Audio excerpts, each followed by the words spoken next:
નમસ્કાર, આપ જોઈ રહ્યા છો ન્યૂ ભારત ન્યૂઝ અને હું છું ધ્રુવી। દેશના નવા સીજીઆઈ તરીકે જસ્ટિસ સૂર્યકાંતે શપથ લઈ લીધા છે।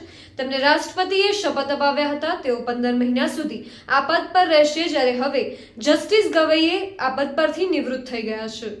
ઉલ્લેખનીય છે કે આ શપથ સમારોહ ઐતિહાસિક રહ્યો હતો, કેમ કે જસ્ટિસ સૂર્યકાંતના શપથ સમારોહમાં 7 દેશના જજો સામેલ થયા હતા। આ સાથે જ વડાપ્રધાન મોદી, કેન્દ્રીય ગૃહમંત્રી સહિત દિગ્ગજ નેતાઓ અને ભારતના રાષ્ટ્રપતિ મુર્મુ પણ હાજર રહ્યા હતા।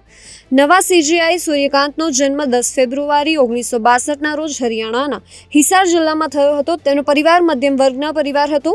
ત્યાંથી જ તેમણે કાયદા ક્ષેત્રમાં પ્રવેશ કર્યો અને વકીલ તરીકેની કારકિર્દી શરૂ કરી। ત્યાંથી જ ન્યાયાધીશ સૂર્યકાંત દેશના સર્વોચ્ચ ન્યાયિક પદ પર પહોંચ્યા છે।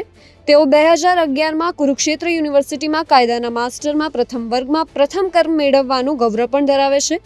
જસ્ટિસ સૂર્યકાંતને આ વર્ષની 30 ઓક્ટોબરે આગામી મુખ્ય ન્યાયાધીશ તરીકે નિયુક્ત કરવામાં આવ્યા હતા। તેઓ આ પદ પર લગભગ 15 મહિના સુધી સેવા આપશે। તેઓ 9 ફેબ્રુઆરી 2017ના રોજ 65 વર્ષની ઉંમરે નિવૃત્ત થશે। તેમણે પંજાબ અને હરિયાણા હાઈકોર્ટમાં અનેક નોંધપાત્ર ચુકાદાઓ આપ્યા હતા। જસ્ટિસ સૂર્યકાંતને 5 ઓક્ટોબર 2018ના રોજ હિમાચલ પ્રદેશ હાઈકોર્ટના મુખ્ય ન્યાયાધીશ તરીકે નિયુક્ત કરવામાં આવ્યા હતા।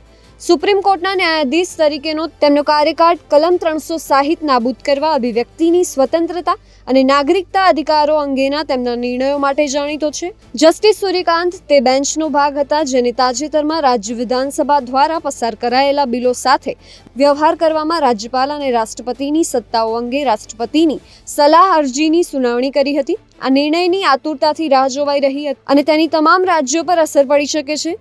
તેઓ તે બેન્ચનો ભાગ હતા જેણે વસાહતી યુગના રાજ્યદ્રોહ કાયદા પર રોક લગાવી હતી અને નિર્દેશ આપ્યો હતો કે સરકાર તેની સમીક્ષા ન કરે ત્યાં સુધી તેના હેઠળ કોઈ પણ નવી એફઆઈઆર નોંધવામાં આવશે નહીં। જસ્ટિસ સૂર્યકાંતને ચૂંટણી પંચને બિહાર ડ્રાફ્ટ મતદાર યાદીમાં બાકાત રાખવામાં આવેલા 65 લાખ મતદારોની વિગતો જાહેર કરવાનું પણ કહ્યું હતું।